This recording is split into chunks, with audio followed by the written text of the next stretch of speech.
Hello friends लोग, मैं हूं आपका दोस्त मोंटी और आप देख रहे हैं मेरा चैनल मांगा एक्सप्लेनेशन। तो जो लोग मेरे चैनल पे नए, मेरे चैनल को सब्सक्राइब कर दे और वीडियो को एक लाइक कर दे और कमेंट करके जरूर बताना कि वीडियो कैसी लगी। तो एपिसोड को शुरू करते हैं। एपिसोड के स्टार्टिंग में हमें दिखाया जाता है जो धियो होता है वो क्या करता है, जो तियानजिन होता है उसके सर पे एक जोरदार थप्पड़ मारता है और फिर जो तियानजिन होता है वो कहता है आउच, बहुत जोर से लगा, तुमने मुझे मारा क्यों। और फिर हमें दिखाया जाता है जो जियो होता है वो कहता है कि तुम पागल हो चुके हो, क्या तुम यहाँ पे मरना चाहते हो, वो लोग हमसे बहुत ज़्यादा स्ट्रांग है, तो हम लोग को यहाँ से निकलना होगा, तुम कुछ भी बकवास मत करो। और फिर हमें दिखाया जाता है जो जियो होता है वो उसे साइड में लेके जाता है और जो यान्यू के पापा होते हैं उनकी तरफ देखता है और यान्यू के पापा से कहता है कि यान ले, आप लोग आग यहाँ पे आए हैं इन लोगों को बचाने के लिए, तो आपकी खातिर मैं इन लोगों को जाने देता हूँ, पर इस बात को हम लोग नहीं जाने देंगे। जो हमारा आईसी फ्लेम वाला ग्रुप है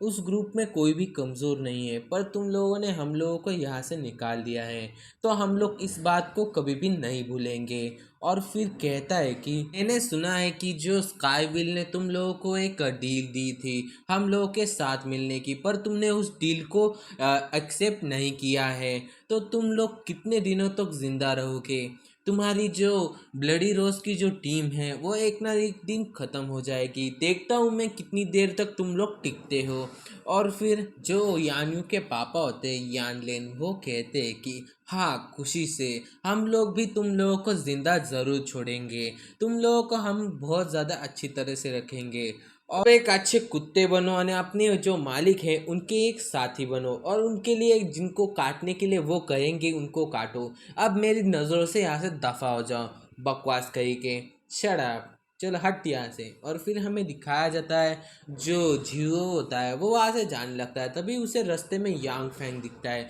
और यांग फैंग को देखने के बाद जो जियो होता है वो बहुत ज़्यादा गुस्से में आ जाता है और यांग फैंग के पास जाके यांग फैंग से कहता है कि अभी अभी हमने जो कुछ भी किया उस सब को तुम भुला दो, पर मेरे पास तुम्हारे लिए एक ऑफर है, तुम बहुत ज़्यादा स्ट्रांग हो, तो तुम एक काम करो, तुम हमारी आईसी फ्लेम में आना चाहते हो कि नहीं। और हमारे पास जो खूनी गुलाब है उनसे ज़्यादा फैसिलिटियाँ हैं, हमारे पास एक बड़ा सा जगह है और वहाँ पे बहुत ज़्यादा अच्छी जगह, बहुत सारी अच्छी अच्छी चीज़ें हैं और तुम लोगों को वहाँ पे आने में बहुत ज़्यादा मज़ा आएगा। मैं तुम लोगों को हमारी यहाँ पे ऑफ़र कर रहा हूँ, जो खूनी गुलाब है वो जल्दी से डिस्ट्रॉय होने वाला है, हम लोग उन्हें डिस्ट्रॉय ज़रूर करेंगे, पर हम लोग चाहते हैं कि तुम हमारी टीम में आ जाओ और हमारे पास 1000 डीलर हैं और हमारे पास बहुत सारी उपलब्धियाँ हैं, हमारे पास बहुत सारे साधन हैं, तो तुम लोग ज़रूर हमारे यहाँ पे आना चाहोगे, हम लोग तुम्हें ऑफ़र कर रहे हैं। पर जो यांग फैंग होता है वो ज़ोर ज़ोर से हंसने लगता है उनकी ये बातें सुनने के बाद। फिर जो जियो होता है वो कहता है कि तुम इतनी ज़ोर से क्यों हंस रहे हो, क्या तुम खुशी से पागल हो चुके हो,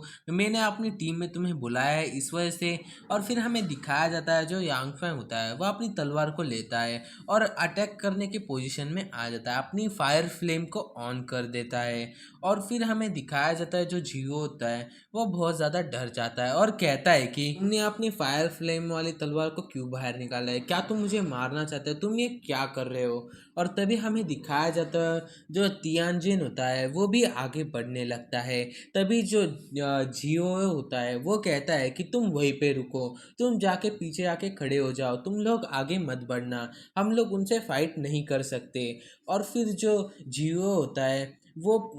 यांग फैंग से पास से जाते हुए कहता है कि हमने तुम्हें मौका दिया था हमारी टीम में आने का, जो स्काई विल है उनकी सेवा करने का, हमारी टीम में आके हमारी सभी चीज़ों का यूज़ करने का, पर तुमने इस मौके को गवा दिया है, अब हम लोग एक दूसरे के एनिमी हैं। और फिर वो अपनी सभी के सभी जो साथी होते हैं उनसे कहता है कि चलो अब यहाँ से निकलना होगा, लेट्स गो। और फिर हमें दिखाया जाता है जो तियानजिन होता है वो जियो से कहता है कि बॉस, हम लोग पीछे क्यों हट रहे हैं, हम लोग इन लोगों को मार देते हैं और उनके सभी के सभी जो चीज़ें हैं वो ले लेते हैं। और वो कहता है कि हम लोग इन लोगों से क्यों डरेंगे, क्योंकि ये जो ब्लडी रोज है उसकी टीम से हैं, नहीं, हम लोग पहले भी इनर रिंग रोड में इन लोगों से फाइट कर चुके हैं, हम लोगों को मालूम है कि उनकी वीकनेस क्या है, हमने पहले भी उन लोगों से फाइट की है, तो हम लोग अभी भी उनसे फाइट करके उन लोगों को हरा सकते हैं। और फिर जो जीवो होता है वो उससे कहता है कि तुम ये सब कुछ बोल रहे हो, ये सब कुछ तो मुझे भी मालूम है, हम पहले भी इन लोगों से लड़ चुके हैं।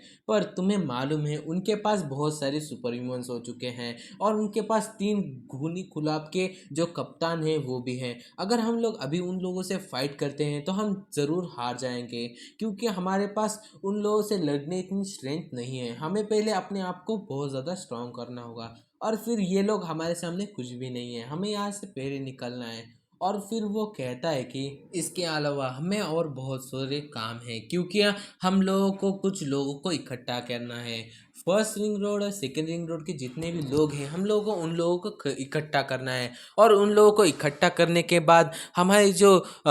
स्काईविल के जो लोग हैं वो लोग इन लोगों पे अटैक कर देंगे, पर उन लोगों को उस वक्त मरना ही है। तो अब लोग हम इन लोगों को फाइट करके हम लोगों को अपने आप को इंजर्ड नहीं करना है। तो अब हमें यहाँ से निकलना होगा। और फिर जो जियो होते हैं और उनके सभी के सभी जो साथी होते हैं वो वहाँ से निकल जाते हैं। और फिर हमारा सीन शिफ्ट होता है यान्यू के पापा पे। वो यान्यू के गालों को पकड़ लेते हैं और उससे कहते हैं कि स्वीटी, आप कितने ज़्यादा दुबले पतले लग रहे हो, आपने अपना वेट कितना कम कर दिया है, आप इतनी ज़्यादा हल्की लग रही हो। और फिर जो यान्यू के पापा होते हैं वो उसे टाइट हग कर लेते हैं। और जो यान्यू होती है वो अपने पापा से कहती है कि पापा, आपने कितने दिन हो गए अपनी दाढ़ी को शेव नहीं किया है, आप मुझे सच्ची सच्ची बताना, आपने कितने दिन हो गए अपने आप को शेव नहीं किया है। और फिर जो यान्यू के पापा होते हैं वो उससे कहते हैं कि हाँ, शायद 1 2 3 4 5 सप्ताह से मैंने अपनी दाढ़ी को नहीं किया है। और फिर जो यानी होती है वो उन्हें अपने आप से दूर करती है। और जो यान्यू के पापा होते हैं वो ये देख के बहुत ज़्यादा चौंक जाते हैं। और फिर जो यानी होती है वो अपने पापा पर बहुत ज़्यादा गुस्सा होती है और उनसे कहती है कि पिताजी, आप बहुत ज़्यादा अच्छे लग रहे हो, पर आप लोगों को अपनी दाढ़ी को शेव करना चाहिए था। और फिर वो कहते हैं कि पिताजी, मेरी माँ कहाँ है, मैंने अपनी माँ को बहुत दिनों से नहीं देखा है। और फिर जो यान्यू के पापा होते हैं वो बताने में कान कुसर कर रहे होते हैं। और फिर हमें दिखाया जाता है जो यान्यू होती है वो कहती है कि पापा, कुछ गलत तो नहीं है, आप मुझे क्यों नहीं बता रहे। और फिर हमारा जो ये वाला सीन है यहीं पे कट हो जाता है। और फिर हमें दिखाया जाता है ब्लडी रोज का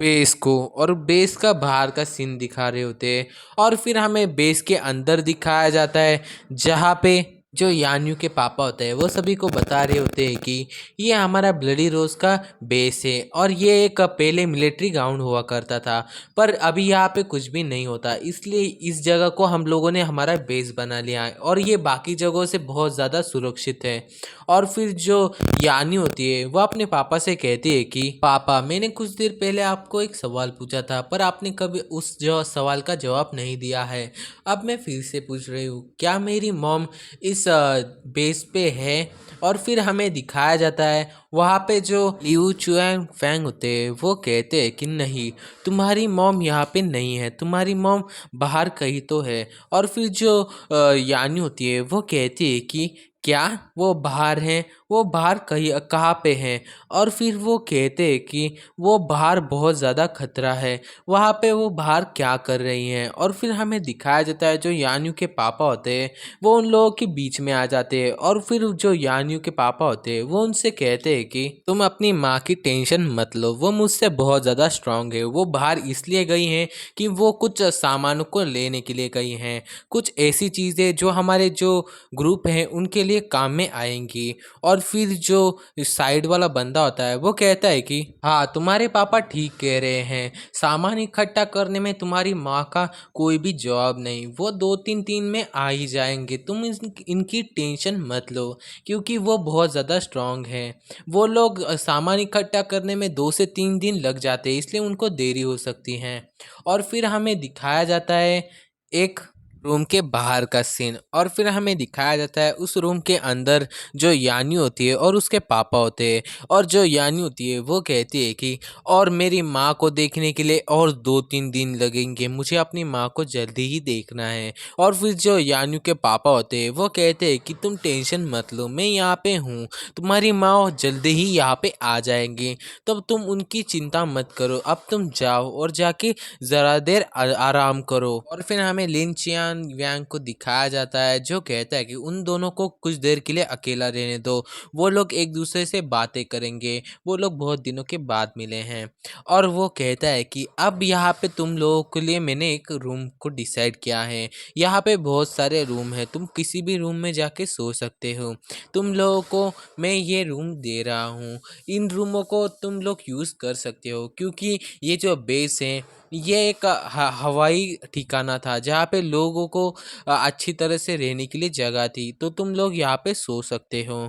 और फिर हमें किंग जू को दिखाया जाता है, जो यांग फैंग से कहते हैं कि यांग फैंग, मुझे यानू से थोड़ी थोड़ी जलन हो रही है, क्योंकि मैं भी अपने मॉम और डैड को बहुत ज़्यादा मिस कर रही हूँ, क्या वो ठीक होंगे? और फिर हमें दिखाया जाता है, जो यांग फैंग होता है वो उससे कहता है कि हमारे मॉम डैड बहुत ज़्यादा अच्छे होंगे, वो लोग ठीक ही होंगे, मैं उन लोगों को जल्दी ही हम लोग मिलने वाले हैं, हम बाद में उन लोगों से जाके मिलेंगे। और फिर हमें दिखाया जाता है, जो यांग फैंग होता है वो अपने मन में कह रहा होता है कि ये ऐसा क्यों लग रहा है कि यान्यू के पापा कुछ ना कुछ हम लोगों से छुपा रहे हैं, यान्यू को सच नहीं बता रहे हैं, क्योंकि यान्यू की मॉम इतने देर तक बाहर रहेंगी और इस हालत में, क्योंकि यहाँ पे बहुत ज़्यादा ज़ॉम्बीज़ है और 2-3 दिन तक बाहर रहना मतलब बहुत ज़्यादा मुश्किल होगा। पर एक ऐसी भी संभावना हो सकती है कि यान्यू के पापा जो कह रहे हैं वो सब कुछ सच ही होगा, उनकी माँ बहुत ज़्यादा स्ट्रांग होगी। पर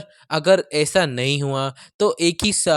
मालूम पड़ता है कि उसकी माँ भी इन्फेक्टेड हो चुकी होगी, पर मुझे लगता है कि ऐसा कुछ भी नहीं हुआ होगा। गॉड करे कि उनकी माँ बहुत ज़्यादा सेफ हो। और इसी पॉइंट पे हमारा ये वाला एपिसोड खत्म होता है। तो एपिसोड कैसे लगा कमेंट करके ज़रूर बताना, और चैनल पे नए हो तो चैनल को सब्सक्राइब, वीडियो को लाइक और शेयर जरूर करना। मिलते हैं अगले एपिसोड में, बाय बाय।